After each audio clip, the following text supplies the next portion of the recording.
Un tema del cual vamos a conversar con el decano de la Facultad de Economía y Negocios de la Universidad de Chile, Manuel Agostín. Agostín, muchísimas gracias por acompañarnos. Gracias a ustedes por tenerme. A ver, después de, ya no del protocolo, sino que después de las indicaciones, ¿esta reforma deja a nuestro sistema tributario mejor o peor que antes? ¿Más justo o menos justo? Bueno, indudablemente que más justo, porque los impuestos, los nuevos impuestos van a recaer sobre utilidades, y los que perciben utilidades son las personas de mayores ingresos. Entonces no cabe duda de que el sistema va a ser más justo luego de la reforma que antes de la reforma. Y respecto a eso, ¿cambió realmente de manera importante desde el protocolo hasta las indicaciones? Usted nota porque hay quienes han dicho que en verdad las indicaciones no reflejan fielmente el espíritu del protocolo y otros sostienen todo lo contrario. ¿Qué dice usted? Mire, las indicaciones son absolutamente inevitables porque el protocolo no es más que una serie de titulares. Entonces, al bajar los titulares a la realidad es necesario tomar en cuenta la situación de múltiples empresas que pueden ser bastante distintas.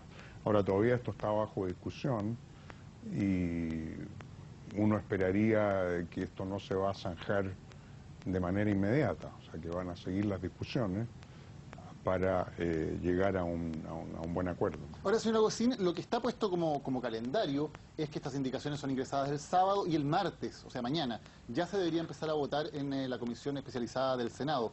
¿Se puede efectivamente hacer una votación el martes informada, con todos los antecedentes sobre la mesa, después de estas más de 200 indicaciones? Bueno, yo pienso de que debería haber algún periodo mayor de discusión, porque hay muchas cosas que todavía no están totalmente claras y como ustedes bien dijeron, las indicaciones pueden ser bastante importantes. ¿Es un nuevo proyecto de reforma tributaria a estas alturas o es sencillamente un proyecto con leves modificaciones con respecto a lo que ingresó el gobierno en primer lugar a la Cámara de Diputados? No, el proyecto que está saliendo del Senado es un proyecto bastante distinto. Tiene ahora alternativas al proyecto inicial, una alternativa importante.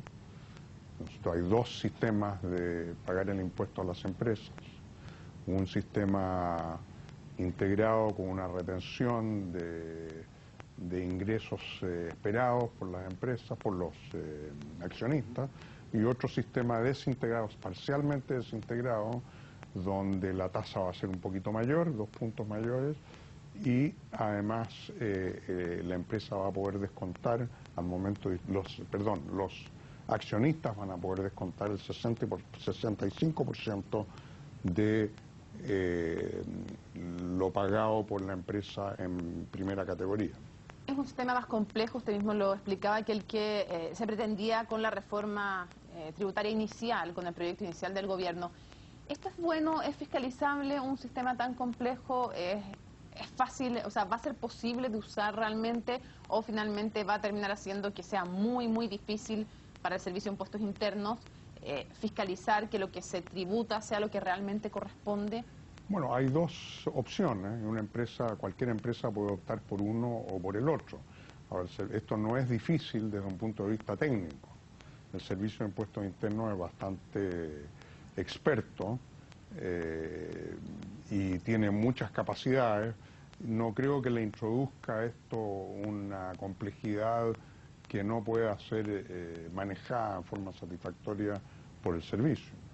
Cuando usted mencionaba, perdón, antes que esto es algo que va a tener que seguir sufriendo cambio, ¿usted cree que esta reforma va a necesitar reformas a futuro? Bueno, sería muy bueno de que no fuese así. Sería muy bueno de que se pudiera zanjar todo ahora y que tengamos un sistema tributario para bastante tiempo al futuro, ¿no es cierto? Porque cambios sobre cambios empiezan a crear incertidumbre. La incertidumbre es mala para la inversión. Estamos hablando de impuestos a las utilidades de las empresas, que son fundamentales a la hora de determinar la rentabilidad de la inversión, y por lo tanto sería bueno que esto se zanjara ahora y que no tengamos otra reforma sobre la reforma. ¿Pero usted cree que eso va a ser así, que se va a zanjar ahora, o finalmente se va a terminar No sé si por qué razón, si porque es complejo, porque se está haciendo muy rápido el trabajo. ¿Usted Mire, cree que se van a requerir cambios a futuro? Sí, yo hago un llamado para que esto se zanje en forma rápida, con algo más de discusión, pero en forma rápida, y que no se prolongue el periodo en el cual vamos a estar con la incertidumbre de qué sistema vamos a tener. Ahora, eso es malo. Hay varias novedades que tiene las indicaciones ingresadas con respecto, no solo a la reforma original, sino también con respecto al protocolo. Por ejemplo, esto de la ventana de un año que se da para retirar la plata acumulada en el FUT, pagando menos impuestos que en un régimen normal. ¿Tiene sentido? ¿Le parece una buena medida? Mire, no lo he estudiado con mucho detalle. Yo creo que el FUT ha sido indebidamente demonizado. Desde luego que fue abusado por muchas empresas y hay bastante espacio para mejorarlo. Ahora, lo que quedó, la nueva modalidad que quedó, la segunda modalidad de acogerse al impuesto a las utilidades es indudablemente una especie de FUT modificado, en el sentido de que el 65% de lo que paga digamos, la empresa al momento de generarse la utilidad puede descontarse de los impuestos que tienen que pagar los accionistas. El ministro de Hacienda ha sido muy enfático en decir que aquí se elimina el FUT y que no hay una figura similar que se cree. ¿No es cierto eso? Bueno, yo creo que es una cuestión semántica. Considero que no es una distinción real. O sea, en términos de la mecánica con la que hoy funciona el FUT, ¿se mantiene? La mecánica de la segunda modalidad de pagar los impuestos a las utilidades se parece bastante al FUT. Si algo se parece al FUT, camina como el FUT, habla como el FUT, es el FUT. Ahora, es posible que... O sea, ha habido una modificación indudablemente, pero todavía se parece en algo, hay una opción de algo que se parece al FUT, que hace que las empresas tengan algún incentivo por retener utilidades e invertirlas. Ese es el motivo fundamental del FUT. Ahora, se produce una contradicción porque, probablemente porque no era la idea original del gobierno, pero le cuesta mucho al gobierno reconocer esto que hizo usted. Bueno, sí, yo creo que en eso ha habido algo de empecinamiento. Yo no quiero criticar al gobierno, yo considero que es necesaria una reforma, que la reforma va bien encaminada, que las dos modalidades son modalidades apropiadas, y lo que sí me gustaría ver es que este tema se zanje lo antes posible. Pero cuando usted habla de empecinamiento, ¿a qué se refería y a qué atribuye ese empecinamiento? Bueno, el tema de eliminar el FUT es una especie de eslogan. Es un eslogan y, como digo, hay hay una demonización del FUT, ¿no es cierto? ¿Por qué? Porque hubo abusos. Indudablemente que muchas empresas abusaron del FUT, ¿no es cierto? Ahora, eso no significa que no se podría haber arreglado. Ahora, esto se zanjó, o sea, mi impresión es que vamos a tener dos sistemas, algunas indicaciones, algunos cambios, pero lo que salió del protocolo, ¿no es cierto?, va a ser más o menos lo que vamos a tener. Entonces, mientras antes podamos terminar la discusión, mejor. Ahora, en cuanto a la situación que hemos visto sobre desaceleración económica, hemos visto un IMASEC muy bajo del 0,8% en el último mes. ¿Qué tanta responsabilidad por esa desaceleración la tiene este debate sobre la reforma tributaria? Hay muchos elementos de incertidumbre en la economía chilena. Este es uno adicional e importante, indudablemente. O sea, no creo que sea correcto achacarle toda la desaceleración a la situación internacional. Hay otros países que están sufriendo la misma situación internacional, como el caso del Perú, y no han tenido la desaceleración que hemos tenido nosotros. O sea, algo tiene que ver con la incertidumbre que se ha creado en las políticas gubernamentales. Eso no cabe duda.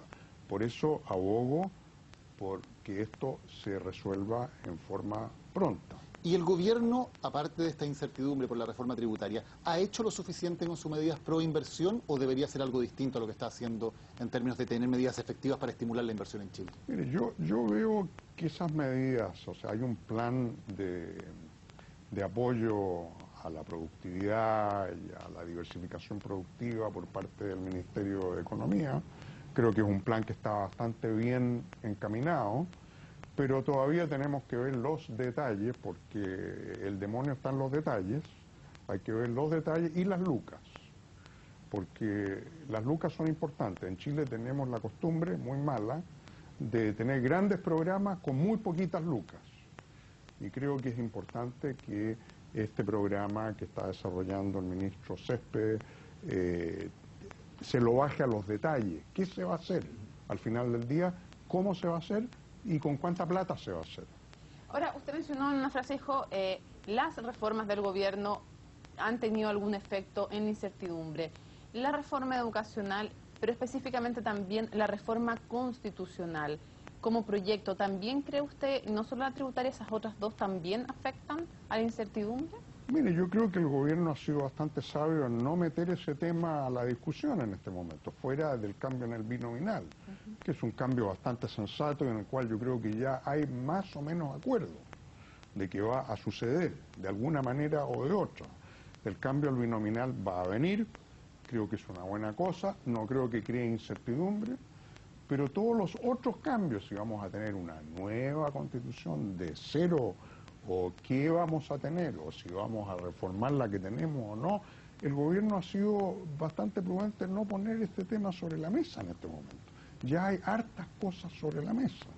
Pero eso genera también, ¿cree usted, si se pusiera en el centro del debate? No, claro, por supuesto que generaría mucha incertidumbre. Indudablemente que vamos zanjando los temas que tenemos, ¿no es cierto? Y si le agregamos otros temas, indudablemente que va a haber más incertidumbre. Pero un debate sobre una nueva constitución genera que, por ejemplo, inversionistas prefieran no hacer la inversión para esperar qué pasa con ese debate. Bueno, primero hay que ver qué es la nueva constitución, qué va a tener una nueva constitución, ¿no es cierto? ¿Cuánto va a cambiar con respecto a la constitución que tenemos ahora? Pero, por ejemplo, la ministra Rincón anticipó que uno de los temas en debate podría ser que hoy la protección que se entrega a la propiedad privada en Chile por la Constitución es demasiado amplia o demasiado alta. Ese factor, por ejemplo, la protección constitucional que tenga la propiedad privada, ¿puede ser un factor? Bueno, yo pienso de que sin protección a la propiedad privada no hay inversión privada, o sea, no nos engañemos en esto. O sea, yo pienso que es absolutamente esencial. Los países que progresan, que tienen inversión privada, son países que tienen protección, buena protección a los derechos de propiedad. ¿Y Chile tiene una buena protección a la propiedad privada o una excesiva protección? ¿Se podría disminuir? Tiene una buena protección, tiene una buena protección a la propiedad privada y creo que es importante que esa protección se mantenga. Si se disminuyera la protección a la propiedad privada en la Constitución, ¿qué efecto cree usted que tendría en la economía? Yo creo que no serían efectos positivos, personalmente. Creo que un gran activo, la seriedad con que se protege la propiedad en Chile, y además la mantención de políticas en el tiempo, estables, sin grandes cambios.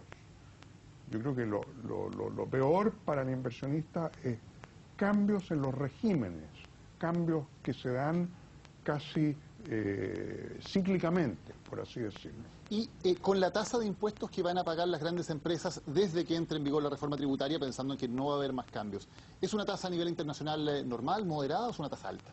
No, es una tasa, yo diría, adecuada. No la quiero calificar, no es alta. Hay países que tienen tasas mucho más altas que la que se está proponiendo. Entonces estamos hablando de un máximo de 35 en un caso y un máximo que podría acercarse al 44 si se escoge la otra modalidad, hay distintos cálculos. Yo creo que estas son tasas que son bastante,